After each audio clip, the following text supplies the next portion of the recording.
กับตนตัวแห่งอัตมภาพกระผมพระครูสังฆลักษณะอัตรัตนสิริ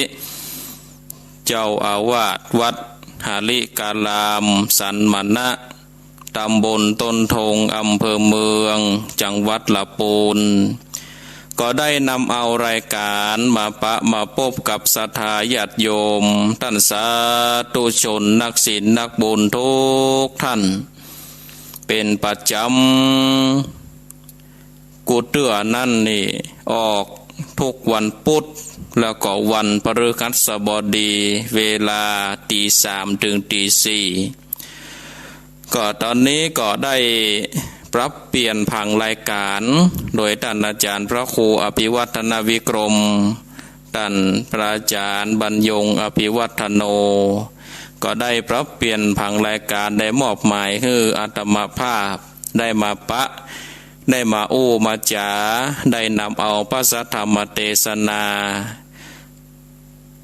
คือศรัทธาญาติโยมท่านสาธุชนทุกท่านก็เป็นประจำในวันพุธเวลาตี 3จนถึงเวลาตี 5โดยประมาณเนื้อศรัทธาญาติโยมท่านสาธุชนพุทธบริษัทต่างหลายที่ได้เปิดเครื่องวิทยุสดับรับฟังอย่างรายการในเจ้าวันนี้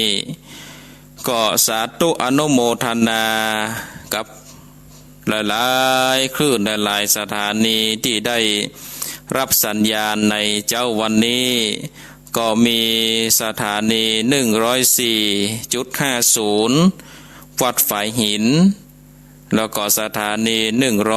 100.25 คณะสงฆ์อำเภอฝางแล้วก็ 103.50 แดนดินถิ่นล้านนาแล้วก็คลื่นล่าสุดก็คือ 98.75 คลื่นธรรมะของชุมชนวัดห้วยตองซักที่ได้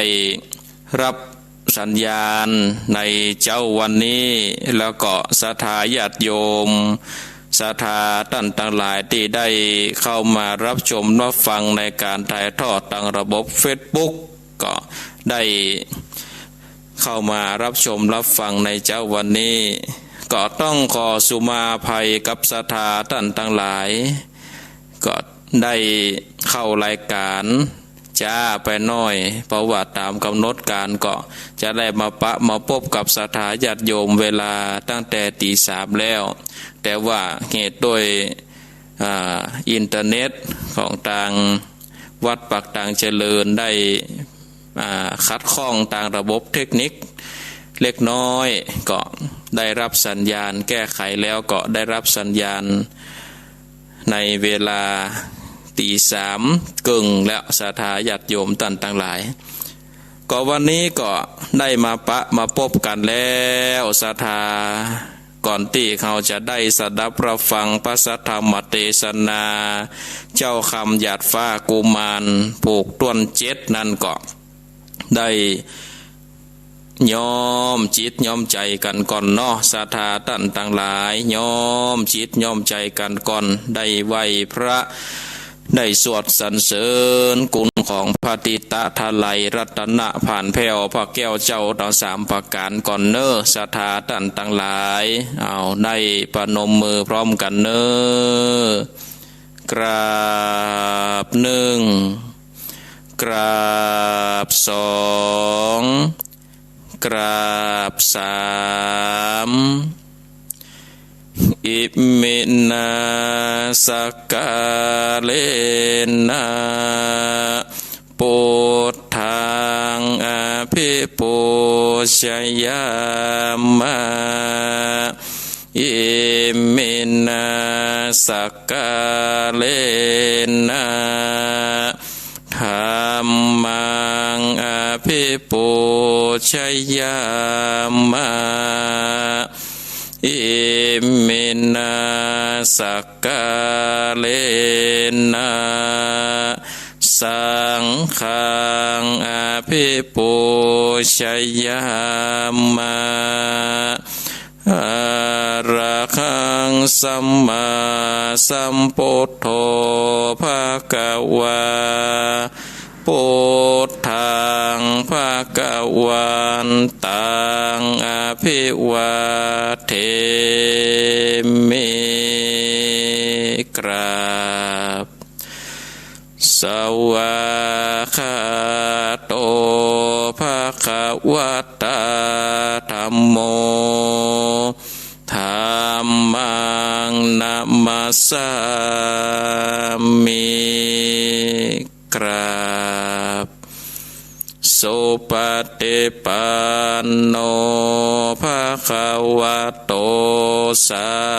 วกสังโฆสังฆังนะมามิกราบนะโมตัสสะภะคะวันโต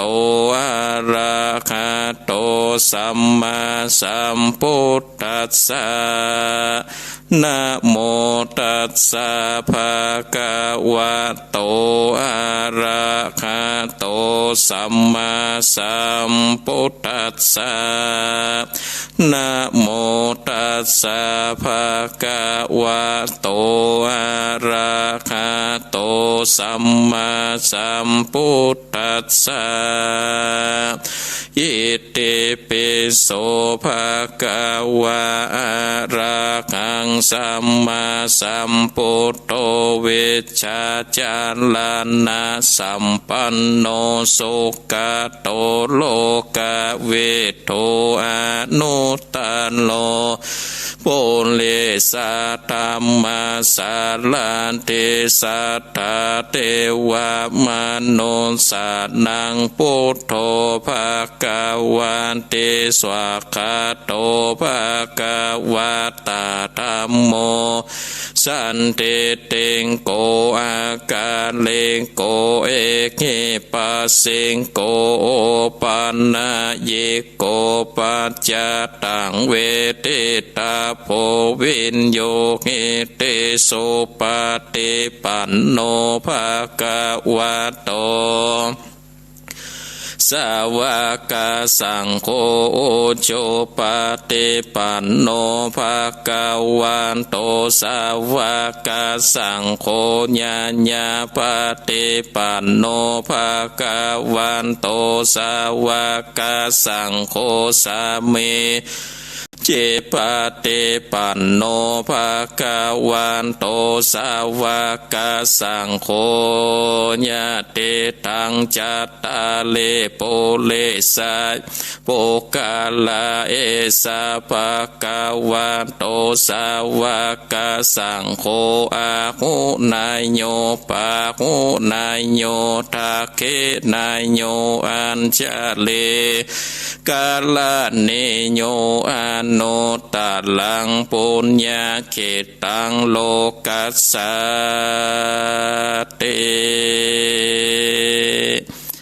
กราบหนึ่งกราบสองกราบสามเอาละศรัทธาญาติโยมท่านสาธุชนนักศีลนักบุญทุกท่านการได้ไหว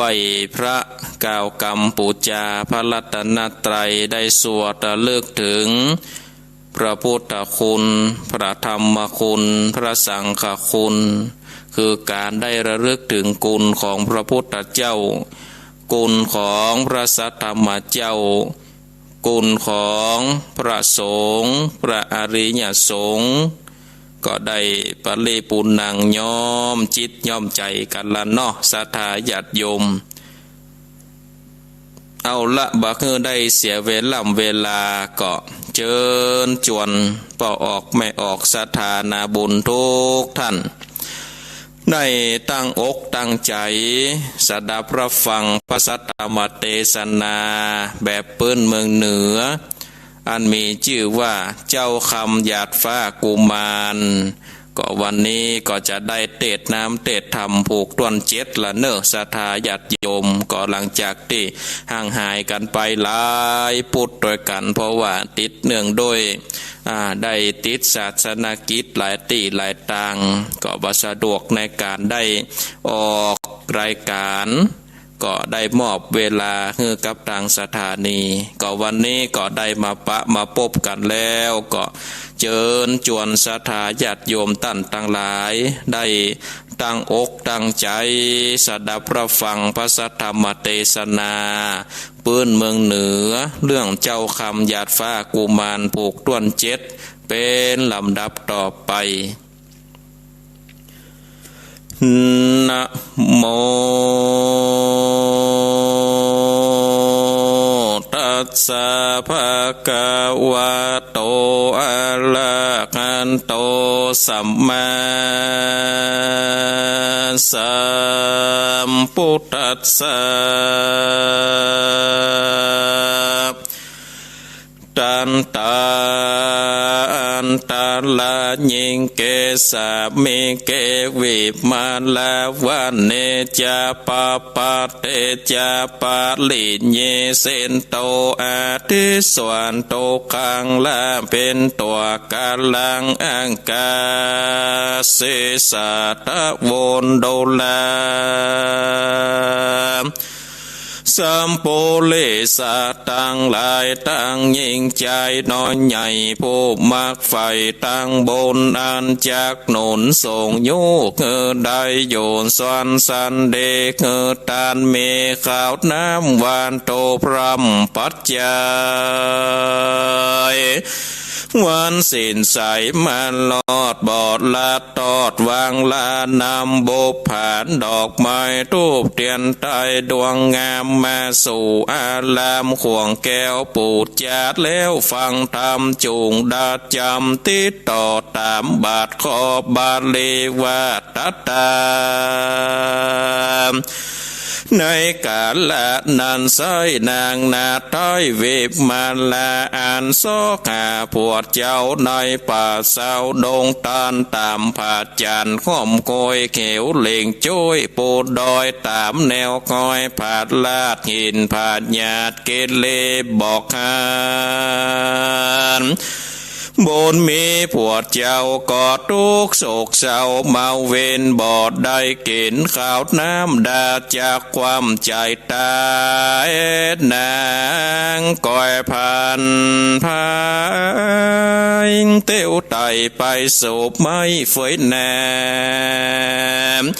โจตังกาแมนผู้มาไก่หัวานางกินกู้วีบมาลามีกำสั่งจัดก่อนแมนไล่ต้อนลาวียามดันดงเลป่าเศร้ากับหนอดเนาผัวควานแยกกลุ่มพันบาปใบเงาผัวไทยนี่ไปได้เครื่องใจไม่มาดบ่เว้นขาดเกินวานนั่นจะผู้จากแม่กล่าวจีเงือแมนตี้กองทำกวนไข่กามตอบถอยว่านางหยอดซอยวีบมาลาแต่นานมาชาติก่อนเกิดอยู่บ่อนเมืองคนทุกตาหล่นไม่มาดข่าวน้ำขาดแรงง่ายเต่าเลี้ยงแมวลายส่องโตเป็นเมียผัวผู้แม่ได้เฝ้าแต่เกะขาวานหนึ่งนายามเจ้านางไต่เต้าไปสู่ในตีอยู่นาตีขันป่ามีลายแลแวกควายแผ่สะโซนนางตามนหานแล้วใจพองแผ้วเจยบานจริงกาตามการบอดจ้าเอาใส่ซาใส่ป่าเดวได้ป่ามาบอดน้อยนางหยอดซอยเลวปันเอาป่ามันมาแลเอาแผ่ตากไว้เพื่อกินสืบใส่เงาไปแมวตาใสตังกูอันมีอยู่เกคาขันยังป่าตากแดดก็ เตียวแวดเวียนโวนแมวตาบมนตัวแม่หิวนักแกเลือดลายก็ผ่านผายบอดจากกาปากกว่าปัดเดียวเล่นรีบเร็วไปสูดยังที่อยู่บนหลังคารีบกินปาดนั้นเหล่านางนอนเนาเล็งคันก็ไข่ปั่นของดาว่าแมวตายคาตายโกงเป็นแมวโผงกันอยากลักปากหากไปเกตมึงบอดยินเกิดลอดถึงกูสอดสะแหวงกาดนางโกตาเอาไม่กำไม่ได้บอดยาฟาดลงกว่ากวางหัวแมวหลายตัวเป็นแม่เด่นผ้าแผ่ไปมาห้องเววาดังลาดเนื้อตัวสันพันพายดาจากไตความหนานางบอดจ้าเปียแมวตัวเรานั่นใส่โถงไว้มัดปากติวออกจากเกะกาไปสู่ดงนาเตือนทองไก่จากห้องเมืองโคนกลางภายสนปราบไม้เอาแมวปล่อยไว้บัดเดียวแล้วรีบเตียวคืนสูดยังที่อยู่เกะขาอันหวาดนางนั้นนาหนอดเนาสร้างบาปเศร้ามัวดำพิษกองทำลายลากันตายจากเมืองโคนก็ได้เอาตนหมกไม้ที่ลุ่มไตงะเวจี500 ปีเป็นเขตได้โตกาเวทเวตัดนากรรมนำนามีหน่อยใดกัดก้อยมาเกิดเอากำเนิดเป็นคนเป็นนางตามนหนอท้ายมีชื่อไว้ว่าวิมาลาเก่ามาเกินขอบสารยองตอบโดยตาดย้ำอยู่ดงตันป่าเศร้ากับหนอดเนาแสบมิกายากปาลาหยาบจาดลักเอานอนลาปวดตนจากไปสนที่อยู่ใบแน่สู่แดนไก่ได้เครื่องใจหลายแหล่บอกเว้นแวกคืนวาดนั้นแล่นนาตานสามาเขตนั่นลา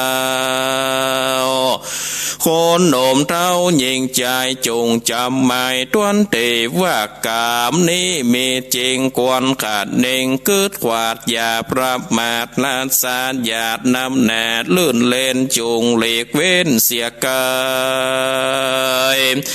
ยังกำจังร้อยตัวต่อยแม่นเมน้อยบอกมากจงเว้นจากไกลเนสัตติมีบอกขาดบอกประมาทลืมตนจากไปโขนเหนือใต้ตกออกควายแดนใดสัตติไปจองห้อย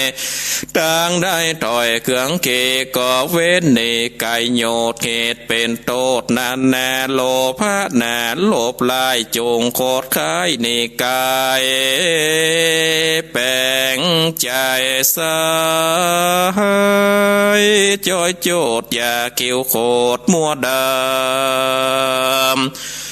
ปั้มเพ่งทำจะใจมีเส้นไหวรักษาภาวนาบอกขาดบอกประมาทตั้งตานจากได้เจยบานคำเจ้าบ่โศกเศร้าการได้แม้นตายไปกาดก้อย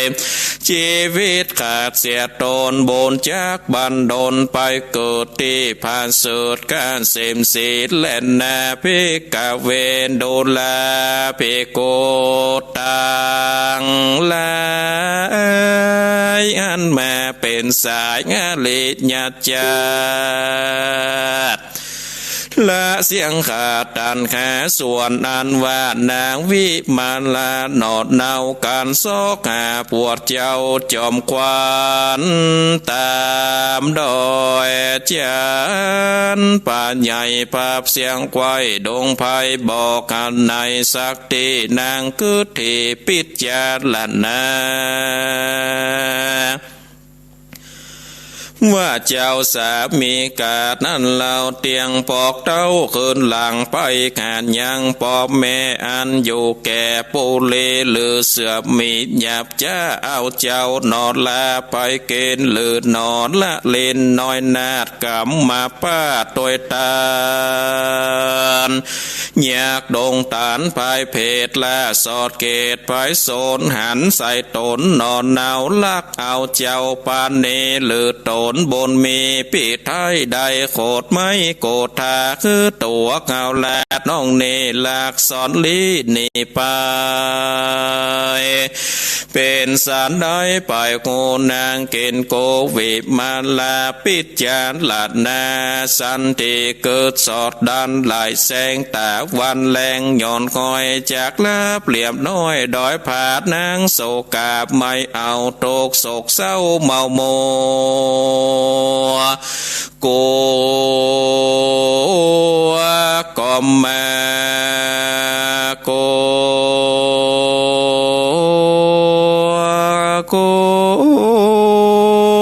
ลายแหลกเกตอยู่แต่ตนเดียวกลางดงเขียวป่าไม้เงียก้องไข่ก่อนเงียเตียวไปเข้าดงไผ่ป่ากว้างตามกำสร้างเดิมอ่อนตาวันหลอนข้ามแล้วนางนอแก้วยังผ่อนที่กลางบ่อนเฟยแน่นอนเหนือผาก่อนใหญ่ดักเสียงควายเย็นวอยลมพัดจอยวอยบอกขาดนางน้อยนาดลวดลาไปแหลดนาโปนาเตว่าเสกันลอดวันโลนลงเจ้านางนอนนาวเวบมาลาดยังโศกาบไม่มาดอยู่บอกขาดในใจย้อนอะไรจ้องคอยกับเจ้าหยอดซอยพวกควานนางภายผันเตียวไตดันป่าใหญ่ดงเลลูกไม่มีลายหลากตามสองฝากตั้งเตียวพ้องพงเขียวโลกน้อยอยู่เป็นบอนหลายลามพ้องสุกงามคอยย้อยมีบอดน้อยตมตองคือหมากกับตองโลดฝากหน่วยหมากหากสุกยางหน่วยหมากสร้างเมบ่อไรหมากม่วงไข่ส้มกำปอหมากกาสอนโลดเหล้าหน่วยหมากเมากินหวานหมากเป้าสวันเพิ่งเมนหน่วยหมากอินส้มซอยตอหมากเกวนดอยลำโลหมากเริ่มจู้กินหวานหน่วยหมากเยาหมากเทศหมากวิเศษชื่อหมากลาสีข้อแลนมีหมากเต้ามีหมากเต้าแต่งลายคาดหนุนใหญ่ลูกใหญ่มีพับควายของกวนเกณฑ์พ้องหล่นลงเด่นลายแหล่มีผ้าแปะกันแม่นางบุญนานอดเนากินต่างเข้าเตียวต่างดันดงขวางซื่อนาบอกงูกว่าแดนใดบอกงูว่าในเหนือใต้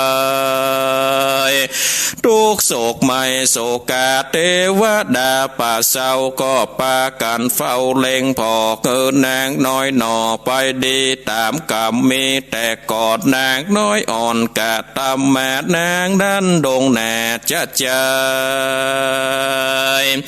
ลางเตื้อต่อยดอยสูงอันจากกุมเมฆฟาดลางเตื้อบุบุญป่าดงไพกันค่ำไหนนอนจอดกันแจ้งลอดดีงามกอดดันดงลามปราบไม้นับอ่านได้หลายวันก็พ่ายพา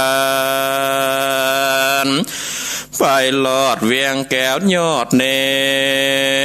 นากรลำมาตินากรนางสลีบัวอ่อนยอดซอยอีดอ่อนมอยเลือดลายก็ผ่านผายไปสู่จอดยังอยู่ศาลาเกมมกาตั้งไตและนาอ่านว่าเมืองลำมาเตนากรนั้นเล่าผู้เป็นเก้าโปเลชื่อนามีบอกไว้ว่าตนเต้าไทยพันว่าซาโขงปาลาใหญ่กว้างโคนอยู่สร้างหลวงลายโคนยิ่งใจใหญ่น้อยโยเจินจอย เจยบานกะตามการมากไฟพ้องอยากให้นะโซนพ้องพันผวนแหลกกาตามใจกว่าไปมันพ้องไปผันไปนอกเอาของปอกมาขายพ้องเอาของเวียงใจเหลือเศษไปต่างเตศไก่เมืองสาเป้าเนืองเต็มตาโจมคนก้ามิดลายเกิบมันขาดลายแขกงอเจ๊กจินตอดลายพันเขาจากกันเก่าโอเขาบอกอู้ภาษาหมู่โกลาเจ๊กแขกซื้อขายแลกสะสนโจมลางคนขายพากงอดแลบมันกะควรแยมหมู่โกลาขายเขามีหมากเต้าเหลือลายพองก็ขายข้าวเปลือกขายบ่อเลือกข้าวสารพ้องขายอาหารข้าวน้ำสาปาพรำนันนามีนำมาขายกาตังใหญ่แหดกองการเสียงเนืองนันอดเอาบอกโง่คำเจ้าแรงง่ายคนผ่านพายสานสู่เตียวเป็นหมู่ปันปวงผางลางโลงดังกองเสียงปาดกองมักโหดเลเปียปาดเมลายแหล่บ่เว้นแว่คืนวันสนุกนั้นคำเจ้าภาพตัวดาวราจันตันเนนและนาเพกะเวนโดลาเพกุตั้งลายตนเป็นสายงานเลียจัดลาเสียงขาดตันหามส่วนหวานนางวิมาลาหนอดเนาการดันป่าเศร้าดงดอนมาลอดนากรกว้างใหญ่คนเตียวไต่สันโสดนางตาบมนหนอดลามีเสื้อผ้าอันขาดหน้าไม่มาดมองเข็นอิดอ่อนมีแต่เล่านางก็ไต่เต้าผ่านพายจอบยิงใจมวลหมู่เข้าไปสู่สัตว์ลาอันอยู่นำนาข้างขอเขตไปนอกเวียงใจเพื่ออาสาไหลยังผ่อนคืออิดอ่อนกายเนและนาตาสมิงคัดเนในขนาดนั้นยังมีใจผู้หนึ่งใส่น้ำกล่าวใจว่าโจติกามีพระลิญาณยอดซอยน้ำกล่าวถ้อยกองเดบอกมีพุทธิลูกดาวอันว่าปู่โจติกานั้นเล่าเป็นจากบ้านอายุตวนท่าน60 ปีอยู่นอกโบเลเมืองใหญ่มีชื่อไว้ว่าบ้านปัจจันตกาบย่อมมีใจงามแผ่กว้างมากสร้างตังโบนตาโหนนข้าวน้ำหวานโตพรำปัจจัยมีสินใสสะอาดบอกเงากาดมวลดำมีสินธรรมจองคอยคนใหญ่น้อยยิ่งใจเจ้าบ้านหลายหนุ่มเต้าขันแก่บ้านนั้นเล่าป่านเตบัดเดบอดลาวีเจ้าบ้านบ่อปากตันกอบจ่าปากตันกอบมวนบอกเอาดวนจากแกงบอดจากแงงไม้มาดหุ่มเข้าอาวาสฟังธรรมตานำติดตอบมีสินก่อกำตนเขาจูคนน้อยใหญ่ก็โดยไต่ปานเตบัดตามคือมีสินงามสะอาดบอดได้ขาดตั้งตานสินเจียงคาน8 งาบอดตามจากทักษาบ้านนั้นนาใหญ่กว้างบ่อฝ่ายอังเกืองเกได้สวนสันเดโจผู้ต่างได้อยู่เจยบ้านโศก3 ล้านตวนทานบ่อกอดย้อนแก่บ้านนั้นแล้วผู้เป็นเก้ายิงใจมีใจละอายตอบบาปอันการหยาบงึกหนานั้นแหละนาอันว่าแก่บ้านชื่อโจติกาการมาสู่ปาลาเวียงใหญ่เติงยามควายปีกปอกไปสู่บ้านนอกเงินตน ก็เตียวคนไต่เต้าจอมคนหนุ่มเต้ายิงใจก็พันผายกินโกนั่งยังอยู่สัตว์ลาดยินสังกาลายแหล่เกิดพระแผดน้อยใจว่าเป็นภัยนั่นเล่านาโศกเศร้ามองเคเสื้อผ้ามีขาดเวนุ่งผ้าสิ้นเสงลายกวนจับหมายทำตีเงืองูตีตั้งแม่ปูโจตากาจับบานเกิดตวนตันไหนใจก็เตียวไปบอดยาที่นางนอดลาดยังจอดกันไปลอดก็จะถามว่าโดราดยิ่งลามนอดเนาน้ำแห่งเจ้าชื่อสันใดบ้านมีไหนต่างเตศแดนดาวเขตไหนแจลูกไหนแม่สูดลอดจากเตียวสอดไปในจุงจากไขบอกแก้วเคอหูข่าวตาบมีนแดดเตอเหมือนนั้นนางวิมาลาหยอดซอยก็ตอบถอยกำไปว่าขาดนี้อยู่เวียงใจต่างดาวเป็นโลกเต้าปาลานนาสีขาได้หนีจากเจ้าผู้เป็นเก้าปิตาจากมันดาที่ไว้นับอาจได้หลายวาดย้อนใจผ่านคากจู้ใจจื่นสู้กับใจประการหมายลาภาคหนีออกจากหอดยานดันดงตันไต่เต่าเข้าป่าเศร้าดงลีกำลาวีตอบสายใดตกหายเครื่องกาสานใดจะไปหูยามนอนอยู่ดงตาลเจ้าจอมขวานแห่งคาในพระแน่ไข่เนซอตามดงเลเตือนทำตกยานน้ำผู้ผ่าทุกล้อมขาขุมแย่ตามดอยใหญ่ผาจันบอกก่อนขันปวดเจ้าข้าโศกเศร้าเครื่องเข็มดังจากตายหนีมวยมั่งในป่ากว้างดงนาเต้าไก่กาเตียวไตบอกหูตายแลเนื้อทุกออกเจือดแดมใดหลงดงภัยป่าสาวเตียวไตเต้าภายพันหลายคืนวันจิงหลอดมาดยังจอดสาลาดนี้และนาปอกเคยตังสุดตัวเมื่อนั้นปู่โจตากาจับบานได้ยินนางเล่าตันไข่ปาดมีใจหวานไม่มาดก็โอกาสกำไปหวานนางอย่ามองใจตามก้อยโตกจองคอยโศกาเป็นธรรมดาแห่งโลกย่อมมีโศกทุกโศกสูญการตามกรรมไผ่มันแต่ก่อนอันสร้างไว้บ่อนปลายลางการว่ากรรมประปังคืนขอบสาดย่องตอบโดยแม่จากใดเครื่องขาบไม่เอาโตกโศกเศร้าเครื่องเกการสร้างกรรมดีเอาไว้จากปากเกิดได้เจยบานการมองผ่านไม่แมดโจมนักผ่าซ่อนแจว่าบอดดีนำหนาแต่โสดบอกเกิดประโยชน์กำตัวย่อมป่ามัวไม่เอาเผาตัวเก่าได้โคนยิ่งใจใหญ่น้อยกวนลำต้อยปิจจารณาว่าถึงตัวเฮาลาเสียก่อนว่าเกิดจากบ่อนอันใดปิจจารณาไปที่ศา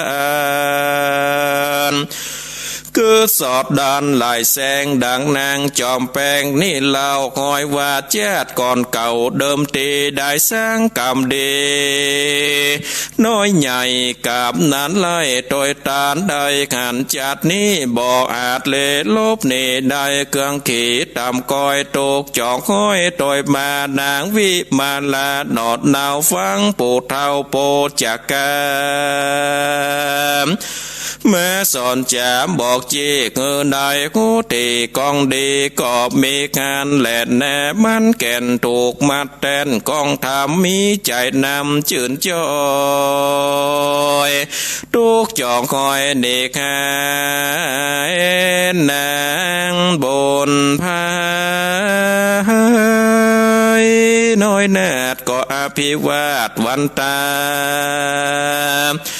ย่อมือสากมกาไว้ซึ่งเท้าโปรดจากาแหลบนาเมื่อนั้นโปรดจากาผู้เท่าก็ขะนิ่งเล่าไปแม่ว่านางนิแนดน้อยนาดก็มาเป็นลูกดาวราชปุเลกิลิบยามีอ่อนน้อมโหกมก้มวันตากวนกูแน่บอดน้อยปานางยอดซอยไปสู่ในที่อยู่เงินเขาเพื่อบันเทาเดือดไม่เกินนางได้เจยบานแถมประกาศหนึ่งลาวเฮาก็แก่เท่าไปวันจากดับขันความแน่บอดเนินแจ้นำแนดนักผาดจากกล่าวถอยมีบอกว่าคนตามก้อยเกืองเกได้บุญมีพาเสิดปากเกิดติกาโปจักกาจะบานเกิดต่วนทานไหนใจก็จะไขโอกาสซึ่งนางน้อยนาดวิมาลาวาดุรานางบนนา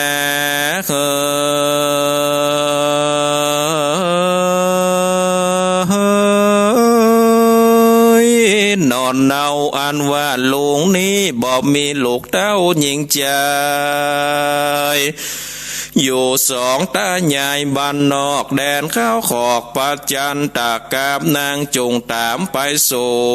เป็นลูกเต้าอยู่เก๊กงาดังจากหากผู้ตาดในใสบอกเกินอยากไรเกืองเกตนางบนมีหนอดเนาฟังป่อเต้าจากใครมีใจชื่นจอยก็ตอบถอยปัดมา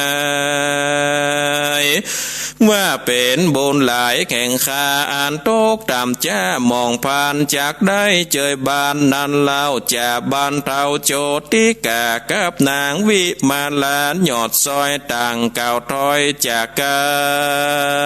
นหากแปลงปานดังปอลูกโอตวนถูกกองดีก็ปากันนิละภาคออกไปจากศาลารีบไกกาบอดแจ้สะพอแน่ไปสู่ในที่อยู่บ้านนอกแดนข้าวขอกปัจจันตะคามเท่าใจแงมจากบ้านก็เล่าตานไข่จะบอกปริญญาหนอดเนาคือโคเก้าโจประการต่างเจยบ้านจมจืนปีติตื่นยินนีต่างขายวาตีกล่าวถอยโดยกามอ่อนอ้อยวอนใหญ่สัตลีวันไวหนอดลาแงมเงินฟ้าวิมาลาอยู่กับปริญญาจากบ้านบอกขี้ข้านเอ็นยานก็ตามการกู้อย่างบอกเว้นวางอันใดเกิดลูกส่งไฟหนึ่งเขาอาบน้ำเหล้าหาโลบ่เมาโมแอวเลนเวทวิ่งเต้นเสียกันแหลงเตื้อเข้าดงดานปราบไม้แอวซอใสเกตขอนเก็บปุกบอนตามโคยแขนโยกโกยต้องเปพักปูดแย่มีหลายแหล่พักหวานแผดหลายลำดอกเอาแงมหยอดซองออกตามจ้องเห็นพานางเก็บมาหมักเต้าเป็นขับเข้าไงตอนสาลีบางอ่อนหยอดซอยแงมอ่อนอ้อยวิมาลาอยู่กับโปจักกะจะบานบ่อตกตวนทานสันได้ยามสายใจพ่อแม่ลูกอูตวนถูกกันเดบ่อเครื่องขีดตามก้อยอยู่จืนจ้อยเจยบานแหลนแน่เนที่ตั้งคิดแย่ช่างวันนาวิเศษจากของเขตเจ้าคำหยาดฟ้ากุมารผูกตวนเจ็ดก็บังกลมโสมเลสเดเอาละศรัทธาญาติโยมท่านสาธุชนนักศีลนักบุญทุกท่านการได้เทศนาธรรมการได้สัตดับประฟังพระสัทธรรมเทศนาแบบเปื้อนเมืองเหนือเจ้าคำหยาดฟ้ากุมารผูกต้วนเจ็ด ก็ปริปุณนังจบลงไปเป็นที่เรียบร้อยศรัทธาท่านต่างหลายก็จะได้สรุปเนื้อหาใจความสำคัญของธรรมเจ้าคำหยาดฟ้ากุมารปลูกต้นเจ็ดคือกับศรัทธาท่านต่างหลายได้สดับรับฟังกันอันว่าความเป็นไปเป็นมาหรือว่าเนื้อหาใจความสำคัญของเจ้าคำหยาดฟ้าผูกนี้ก็เพื่อนได้กล่าวถึงอย่างนางวิมาลานางวิมาลานี่ศรัทธาญาติโยมก็ได้ซ้อหาผัวตัวเก่าติในป่าในดงได้ซ้อหาไปซ้อหามาตามในป่าในดงตามหินตามผาตามลืบตามถ้ำก็มีใจห่วงหาอะไรยังสามีของตัวเก่าก็มีความตุกอกตุกใจศรัทธาญาติโยมท่านทั้งหลายนางนี่ก็ได้ซ้อหาผัวตัวนี่เนาะได้ซ้อหาผัวของตัวเก่าแล้วเมื่อได้ไปอยู่ในป่าในดงก็บ่ได้กินข้าวน้ำโภชนาอาหารได้เตียวไปตามในธรรมนี้เพิ่นก็ได้กล่าวว่านางวิมาลานี่เนี่ยได้ถึงได้ปัดภาคเนาะได้ปัดภาคจากผัวตนก็ย้อนว่าจัดก่อนนั่นนางนี่ได้เกิดมาเป็นคนได้เลี้ยงยังแมวสองตัวเนาะตัวหนึ่งเป็นตัวผู้ตัวหนึ่งเป็นตัวแม่แมวสองตัวนั่นก็ได้อยู่ยังบ้านเกหาก็เสาะว่าหากินไปก็มีวันหนึ่งนางผู้เป็นเจ้าของแมวก็ได้ไปตีตาดน้ำก็ได้ป่าเนาะไปได้ป่ามาหลายตัวก็เอามาขังไว้เนาะเอามาขังไว้ที่ในหม้อแล้วก็เอามาแล่เตือตัวแล้วก็เอาไปตากเนาะเป็นปลาแดดเดียวเนาะหรือว่าเป็นปลาแห้งนะศรัทธาญาติโยมเอาเพื่อว่าได้ถนอมอาหารได้เอาไปตากไว้ศรัทธาญาติโยมแมวกับปลาเนี่ยมันก็เป็นของกู้กันนะเนาะแมวกับปลาเนี่ยโอ้มันถึงมักกันนะแมวก็ได้กินได้กินปลาติดตากแดดไว้บนหลังคาหนอตีนจาคาแมวตัวแม่นั่นก็ไปดมแล้วโอ้หูว่าเป็นปลาก็เลยกราบเอาปลาตัวหนึ่งไปกินบนหลังคานางคนนั่นได้หันแล้วก็ด่าสุมาเตอเนอะว่าแมวตายโคงตายง่ามึงไปกั้นอยากที่ไหนมาเข้ากูก็เกลือกูก็เอากูขับเจ้าแรงไง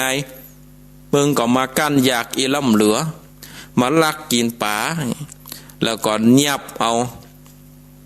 แล้วก็กำไม้ไล่บุบแมวศรัทธาญาติโยมไล่บุบแมวก็ไปโดนใส่กลางหัวไปโดนใส่กลางตัวแมวตัวนั้นก็ดิ้นเนาะมันเจ็บเพราะว่าโดนไม่แช่ห้องอยู่ขั้นแล้วก็นางนั้นก็ได้นำเอาแมวตัวนั้นได้ใส่เอาถุงมัดปากติ้วออกไปนอกบ้านนอกจองแล้วก็เอาไปปล่อยเนาะเอาไปปล่อยในกลางป่าไม้อันนี้ก็เปลี่ยนบุพกรรมในศรัทธาญาติโยมต่างๆหลายที่นางได้ไปอยู่ในป่าในดงได้ปัดภาคจากกู้ข้างก็เพราะว่าได้ภาคแมวตัวแม่ตัวปูหลังจากนั้นเนี่ยแมวตัวนั้นก็ได้ถึงแก่ชีวิตไปนางคนนั้นก็ได้ถึงแก่ชีวิตก็ได้รับทุกขเวทนาได้ตายไปเกิดอยู่ในหม้อนรกอเวจีได้แค่100 ปีแล้วก็มาเกิดเป็นนางวิมาลาก็ย้อนกรรมย้อนเวรที่ได้ภาคเนี่ยศรัทธาญาติโยมยักก็เลยยับเอาสามีกาของนางนั้นไปอยู่ที่ในป่าในดงนางก็อยู่ในป่าในดงได้เสาะว่าหากินได้ซอกหาผัวก็ย้อนบุพกรรมที่ได้ภาคเนาะได้ภาคแมวเนาะได้ภาคแมวไปเพราะฉะนั้นในศรัทธาญาติโยมท่านทั้งหลายในธรรมนี้เพิ่นก็จี้คือนึงว่ากรรมนั้นมีแน่แท้เนาะกรรมนั้นมีจริงแน่นอนตึงบ่หนีกากาศไปทางใด บอกว่าจะเป็นกรรมดีบอกว่าจะเป็นกรรมอันบ่ดีก็ถึงได้มาสนองเนาะได้มาสนองมาทำให้ในชีวิตของเขาได้ปะกรรมเพราะฉะนั้นศรัทธาตันตรายก็บ่ดีประมาทเนอะบ่ดีประมาทในเวรในกรรมให้กระทำกรรมอันดีไปเนาะกระทำกรรมอันดีไปอันใดที่มันบ่ดีก็หลีกเว้นฮือได้มันมีศีลเนาะมันมีศีลได้อยู่ประพฤติวัดปฏิบัติธรรมอย่าน้อยก็มีศีล5เนอะศรัทธาญาติโยมตันทั้งหลายนางวิมาลานี่ก็ได้เตียวไปเนาะได้เตียวไปในป่าในดงก็มาเกิดพิจารณาว่าเจ้าสามีกานั้นได้ปิกปอกไปอยู่ที่เก่าที่หลังก็ไปหายังป่อยังแม่ก็ว่าเสือหมีผีป่าได้กลับเอาไปกินเห็นแล้วโอ้เป็นเพราะอันยังนี่ได้กึดดังอันแล้วศรัทธาญาติโยมนางก็อยู่ที่กลางดงป่าไม้อยู่หันคนเดียวให้ก็ให้เนาะเข้าก็อยากเตียวไปก็ได้ไปอยู่ยังเหนือเนาะยังเหนือแต้นบะหินก้อนหนึ่งก็นั่งพักไว้ลมก็มาปัดเย็นซอยหรอกได้ปัดเย็นแล้วก็ได้ม้อยรับไปกันว่าลุงเจ้ามานี่นางก็อันได้ตื่นขึ้นมาแล้วก็ไปซอกหาผลละหมากหลากไม้ที่อยู่ในป่าในดงก็อย่างในธรรมนี่เพิ่นได้เพิ่นได้พันนานาเนาะนว่าในมีในป่าในดงมีลูกไม้อันยังพ่องก็มีหมากกับตอง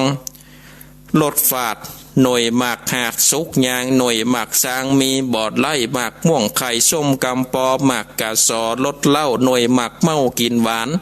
หมากสร้างป่านเพิ่งมิ้น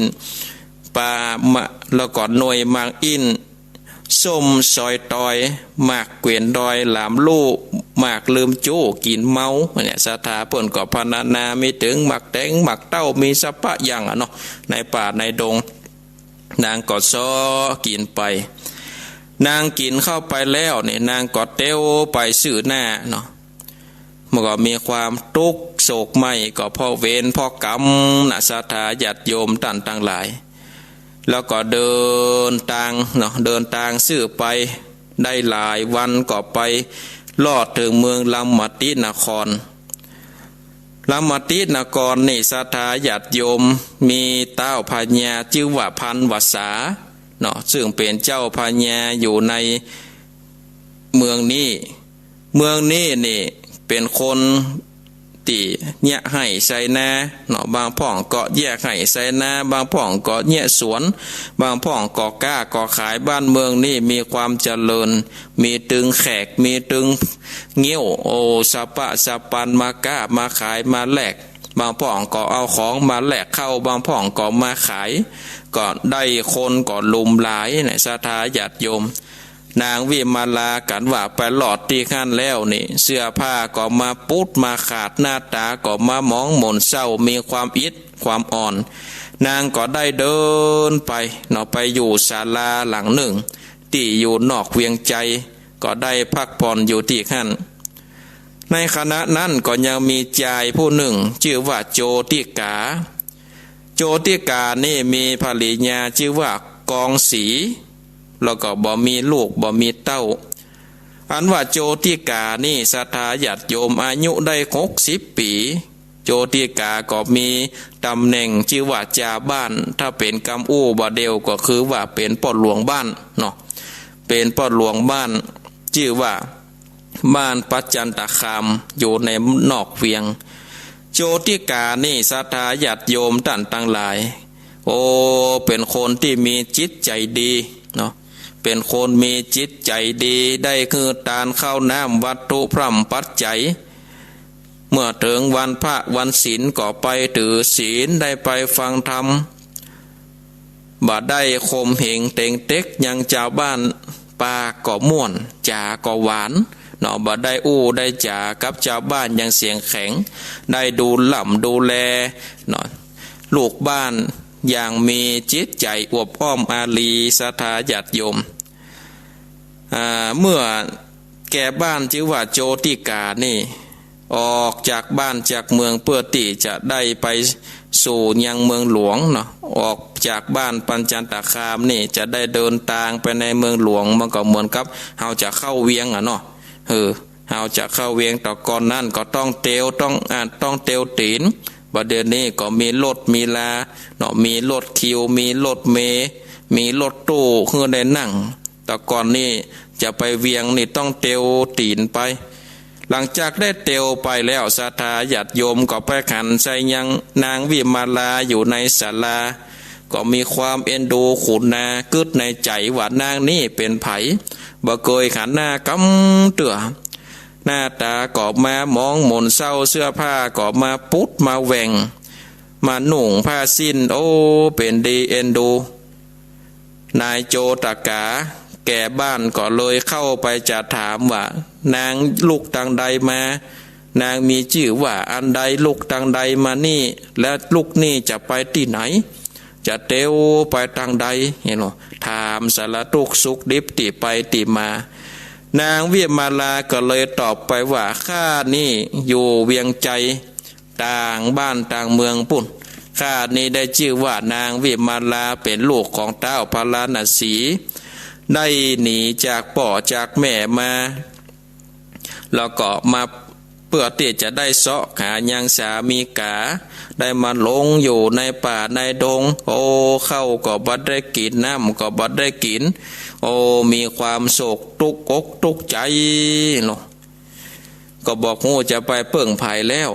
ข้าก็บอกมีญาติพี่น้องอยู่ในเมืองนี้แล้วก็บอกงูว่าเมืองของข้านี่ปาราณสีนี่ไปทางใดบอกงูแน่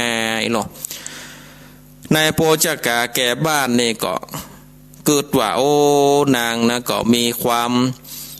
สงหน้าสงสารเนาะมีความหน้าสงสารก็เลยบอกไปว่านางนี่อย่าได้ตุกอกตุกใจเนาะข้านี่อยู่กับภรรยาของข้านี่เป็นจ่าบ้านหรือว่าเป็นปลดหลวงบ้านอยู่ที่บ้านปัญจคามบนนอกนี่ไปแถมข้านี่ได้อยู่2 คนบ่มีที่จะมีกับทรัพย์สินสมบัติก็หมอกปอตัวแต่บ่มีลูกเต้าไว้สืบแทนขขุนก็ไปพักบ้านข้าก็ได้เนอะไปพักบ้านข้าก็ได้ไปจ่วยมันเมียของข้านี่หน่อได้เสาะว่าหากินได้หุงข้าวน้ำโภชนะอาหารเนาะนายโจติกาจ่าบ้านก็ได้ได้จ่าดังนั้นแล้วก็ป้าเอาเนาะเอานางไปสู่ยังบ้านยังจองแล้วก็มาคือภริยาฟังภริยานี่ก็เป็นคนที่มีจิตใจดีเหมือนกันก็ก็เป็นอย่างนั้นเนาะช่วยกันพอกันแหวงไปนางวิมาลานี่ก็บ่ได้สร้างความเดือดเนื้อข้อนใจคือเนาะศรัทธาญาติโยมต่างหลายเนาะบ่ได้ได้จ่าอาญางก็ได้ปนห้องว่าจะได้จ่วยเนาะจ่วยยังหญ้าเท่าจ่วยยังเจ้าโจติกาได้กระทำการกระทำงานเนาะศรัทธาญาติโยมต่างหลายกระทำการกระทำงานทำให้เป็นติคักเนาะจ่วยโบหลัวจ่วยตักน้ำตำเข้าสมไฟนึ่งเข้า7 งอ 7 เดือนล้างถ้วยล้างจานได้ซักผ้าก็ทำให้เป็นติคักเขาตั้งหลายก็เมื่อได้อยู่ที่นี่ก็ได้คักเกิดความฮักขึ้นมาศรัทธาญาติโยมต่างหลายก็ได้มีความฮักแล้วเนาะมีความฮักก็ได้ได้จ๋าก็จะเอาฮับเป็นลูกเนาะศรัทธาญาติโยมต่างหลายก็จะได้เอาฮับเป็นลูกเพราะฉะนั้นก็ทำผูกต้น7ก็ได้เปิดห้องว่าได้ปริปุณนางเนาะได้ปริปุณนางเต้าอี้ศรัทธาญาติโยมต่างหลายมาเหลียวพอเวลาก็มีเวลาเหลืออยู่พอประมาณเนาะเหลืออยู่พอประมาณก็จะได้ลองเปิดสายให้กับศรัทธาญาติโยมต่างหลายที่ได้ฟังอย่างสถานีวิทยุหลายๆขึ้นหลายๆสถานีเนาะที่ได้ รับฟังกันอยู่คืนใดฟังสถานีใดก็ศรัทธาญาติโยมก็โทรมาแจ้งโทรมาแจ้งผลการนับฟังโทรมาโทรมาจ่าได้ที่เบอร์โทรศัพท์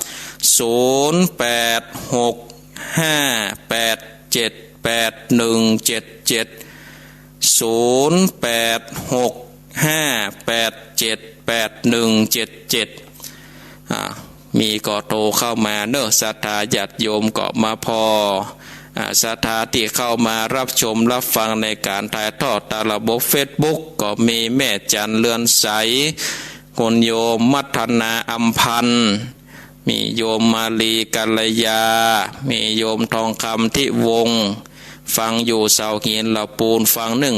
104ชัดเจนดีก็สาธุอนุโมทนาแล้วก็ไหว้สาขอบคุณท่านอาจารย์พระครูวรธรรมนาถท่านพระครูสมศักดิ์วัดหนองเหียงแล้วก็มีโยมสมศรีใจบุญที่เข้ามารับชมรับฟังฮับสายก่อนเจริญปอนไหว้สาเจ้าท่านพระครูเจ้ารู้จักดังได้วัดเกศกรามเจ้าแม่จันติบเจ้าชัดเจนดีก็เจ้าชัดเจนดีเจ้าชัดเจนดีเนาะเจ้าฟังแต่เจ้าละก้าเจ้าไหว้พระทำไปด้านพระครูละเจ้าเอาไหว้พระเจ้าละเนาะเจ้าฟัง104เนาะในเวียงเนาะเจ้า104เจ้าสาธุโมทนากำลังใจท่านพระครูละเจ้าสาธุแม่จันติบวัดเกศกาลามมีก็เข้ามาเนอะศรัทธาญาติโยม0865878177เจริญปอนรู้จักดังได้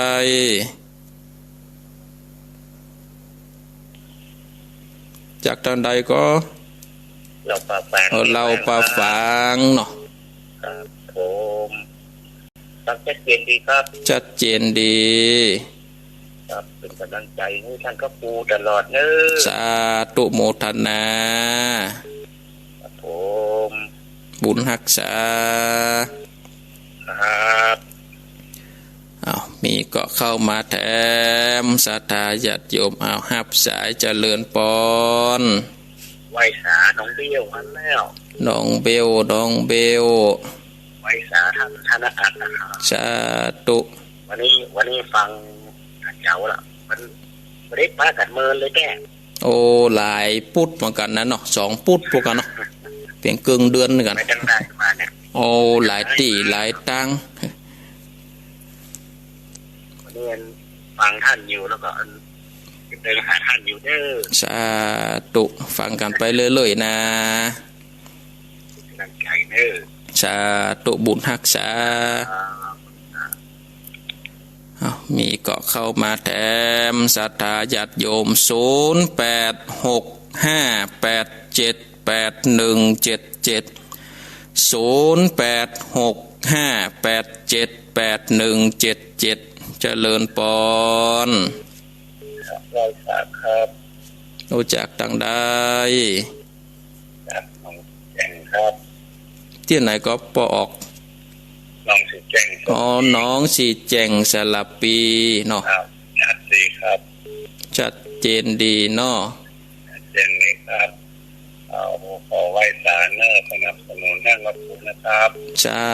ธุโมทนามีก็เข้ามาเจริญปอนเจ้ากรรมศาสตร์เจ้าท่านพระครูโทรจากดังได้จ้า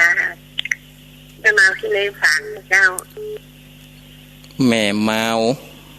ขี้เล็กเนาะเมืองฝางเนาะชัดเจนดีกว่าเมืองฝาง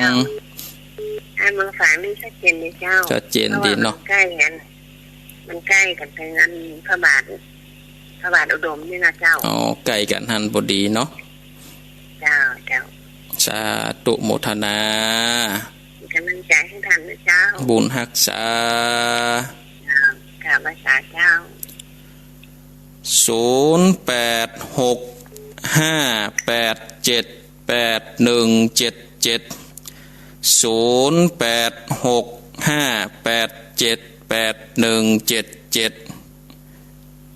เจริญปอ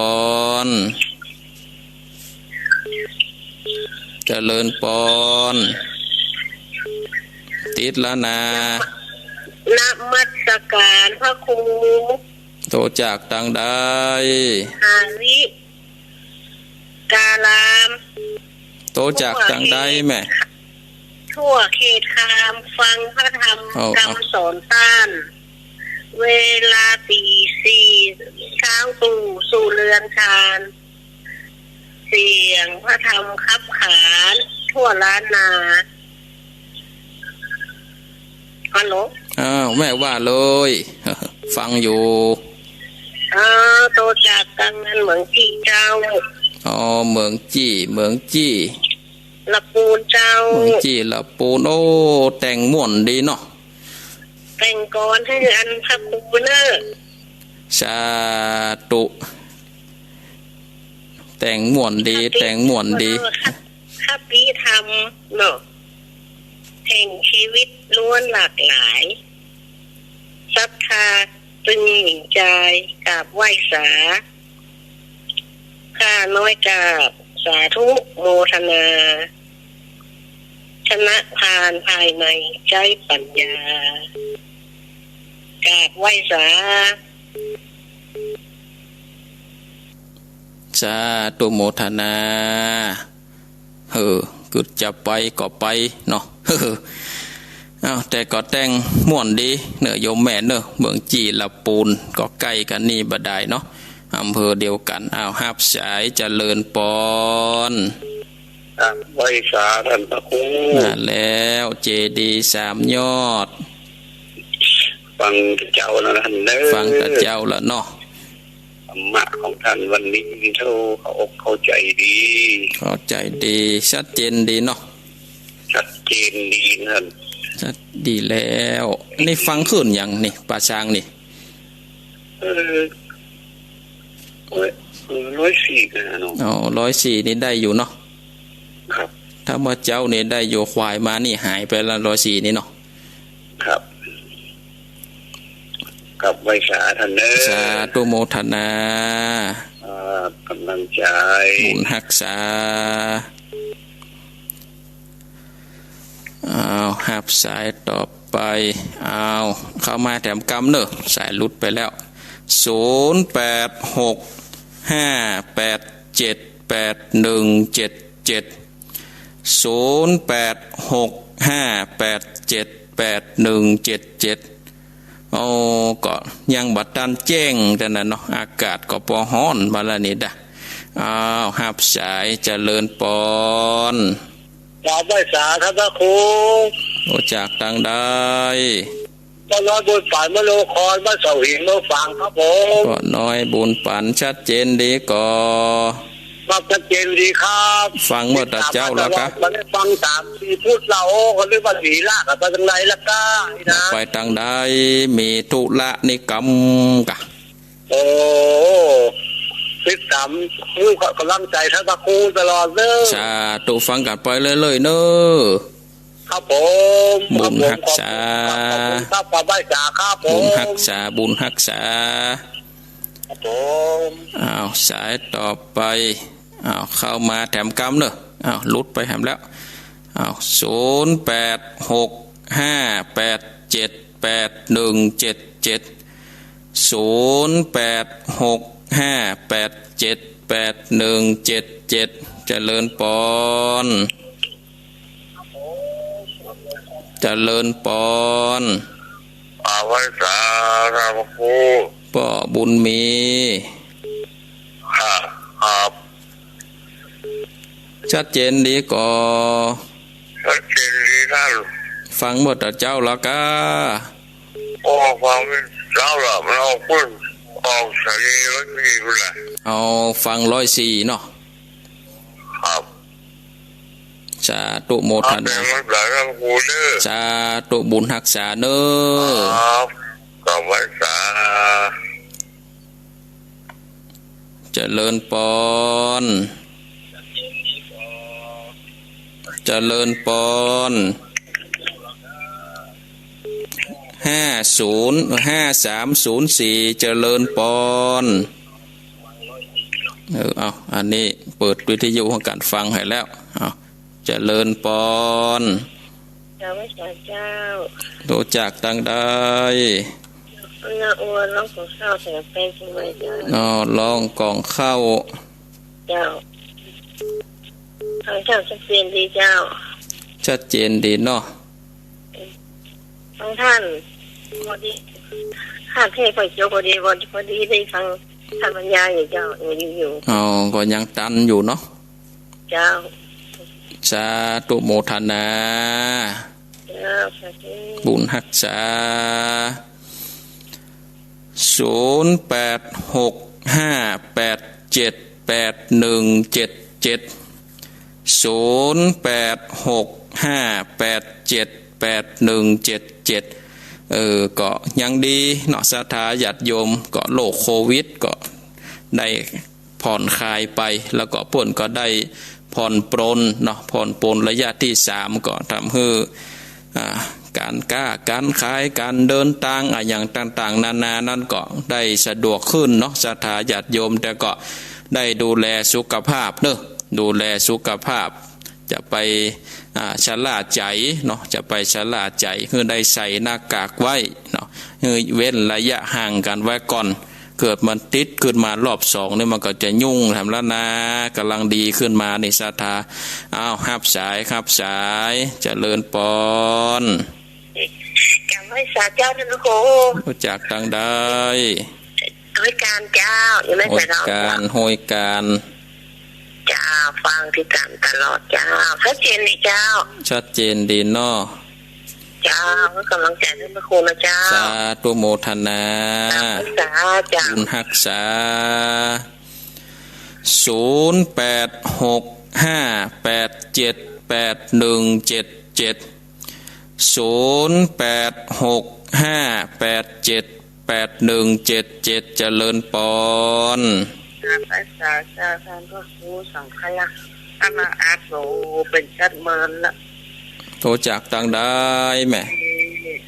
โรงพยาบาลลานนาโรงพยาบาลลานนาโอ้มนนำได้โทรหากันนี่เนาะเจ้าแม่นเนาะโอ้หันบอกเบอร์โทรสิโอ้จำเสียงได้เลยอ่ะจำเสียงได้เลยที่การอยู่เนอสาธุยินกันชันเมินนะเจ้ากาติดตามรับฟังกันไปเนอะเป็นกำลังใจนะเจ้าบุญรักษาหับสายต่อไปเจริญปอนไม่ขาเจ้าอาลาคูโทรจากต่างได้จากป่าคอยใต้เจ้าป่าคอยใต้เจ้าชัดเจนดีก็เจ้าชัดเจนดีเนาะชัดเจนดีเจ้านะเจ้าสาธุจะเดี๋ยวไปจะไปกาดแล้วจะถึงเวลาไปกาดนะเนาะเจ้าบุญรักษาเนอเจ้าไฟสาเจ้าปอนสายต่อไปเจริญปอนไฟสาเจ้าแม่จันฟองเจ้าเป็นเดือนนั้นเนาะเป็นเกิงเดือนเหมือนกันนี่เนาะได้ปะกันเนาะเจ้าคนโตกันเลยตกน้อยเดียวบ่พอหลายเป็นตกของเราได้นักกะมืดมาก็หายเซฟเงี้ยเนาะนักกะยังก็เจอเดียวแห้งหมดแล้วพ่อแต่กะมันฮ้อนเนาะเมื่อวันนะนักกะได้กินยังไงก็ป้าจ้างใจเนี่ยได้สาธุโมทนาเนอบุญรักษามันแห้งมันแรงเนาะก็บาดจ้างใจเนี่ยได้จ้ะมันเป็นก็ตกไปเนาะบางทีพวกก็ตกนะ แต่เตียงเฮานี่มันบัดตกไกลไปก็ไกลมามืดไปก็มืดมามืดมากำลมปัดไปเงี้ยเป่งไปแค่แล้วบางทีก็ตกแต่ตกว่าเอาหับสายต่อไปเจริญปอนเจ้ากับได้แก่เจ้าท่านพระครูไม่จุกแก้ศิลพรสีเตี้ยนั่นองละปุ่นได้ชัดเจนดีก่อชัดเจนดีเจ้าได้ไหว้พระไหว้ธรรมโดยท่านพระครูธรรมเจ้าแล้วได้เจ้าจะตุกหลายน้อยแต่วันนี้ขัดข้องทางระบบเทคนิคเจ้าติดตามตลอดเด้อสาธุโมทนาแกะไว้จ้าบุญรักษาวันนี้ก็มันคัดข้องเนาะทางระบบอินเทอร์เน็ตของวัดปักตางเจริญเนาะจริงอาตมาเนี่ยก็เปิดเสียงไปหมอกตี 3แล้วนะเปิดเสียงไปตี 3เปิดไปจนถึงตี 3จะเช้าแล้วก็เลยปิดไว้นะพอดีตักไปที่ท่านอาจารย์ว่ารอกำเดียวกำลังแก้ไขระบบอินเทอร์เน็ตให้เราแล้วก็มาเปิดสัญญาณไปรอบที่ 2ก่อนอินเทอร์เน็ตก็ปกติพอดีเอาละเนาะศรัทธาญาติโยมท่านทั้งหลายก็ขออนุญาตยกหูก่อนเนาะอนุญาตยกหูก่อนเวลาก็ไล่หลังมาแล้วก็จะได้สรุปสายก่อนเนาะศรัทธาญาติโยมอนุโมทนากับแม่จันทิพย์วัดเกตการามในเมืองเชียงใหม่โทรมาเป็นสายแรกสายที่ 2จากอุบาสกโยมป่อบ้านเหล่าป่าฝางอำเภอแม่วางสายที่ 3จากน้องเบลผู้พิการทางสายตาสายที่ 4จากบ้านหนองสีแจงสระปีสายที่ 5จากแม่แมวขี้เล็กฝางสายที่ 6เมืองจีละปูนอันนี้ได้แต่งก่อนฮื้อก็ไพเราะเพราะพิงม่วนดีสายที่ 7จากป่อบุญตันเจดี3ยอดอันนี้ฟังน่าจะฟัง104เนาะก็ชัดเจนดี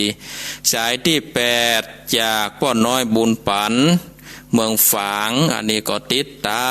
มรับฟังกันห่างหายไป2ติดโจ2พูดโดยกันนึกว่าหนีละกันละกายหลบหนีละไปทางใดศรัทธาญาติโยมหากว่าบัติดการติดงานทางใดก็ถึงจะได้มาปะมาพบกันเนาะบ่ได้หนีละกันไปทางใดเตือนเนอะสายที่ 9จากป่อบุญมีเมืองกลางอันนี้ก็ฟัง104ก็ชัดเจนดีสายที่ 10จากล่องกองเข้าสันกำแพงสายที่ 11จากห้วยการแม่สายทอง